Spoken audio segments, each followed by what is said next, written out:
Ang bulag na mandirigmang ito ay hinamon ng malupit na hari sa isang labanang 1v1. Sandaling nag-alinlangan ng hari, ngunit kinuha ng bulag ang lahat ng kanyang mga palaso, binali ang mga ito ng sabay-sabay, at sinabing gagamit lamang siya ng isang palaso sa laban. Nagtaka ang hari kung may tinatago siyang lihim, ngunit nang makita niya itong nakahubad pang itaas, buong kumpiyansang tinanggap niya ang hamon. Dumating ang hari na nakasuot ng buong baluti at nakasakay sa isang marangyang kabayo. Kahit ang mandirigma ay handa na rin sa kanyang posisyon at nagsimula ang laban. Sumugod ang hari habang hawak ang kanyang sibat, pasiga na galit at gumagalaw ng paikat-ikot na siyang lubos na nagpagulo sa mandirigma. Naisip ng hari, ano bang magagawa ng bulag na ito?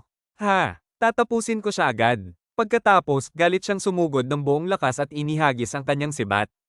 Hindi nakapag-react ang mandirigma dahil sa bilis ng hari at bumagsak ang kanyang sandata sa lupa.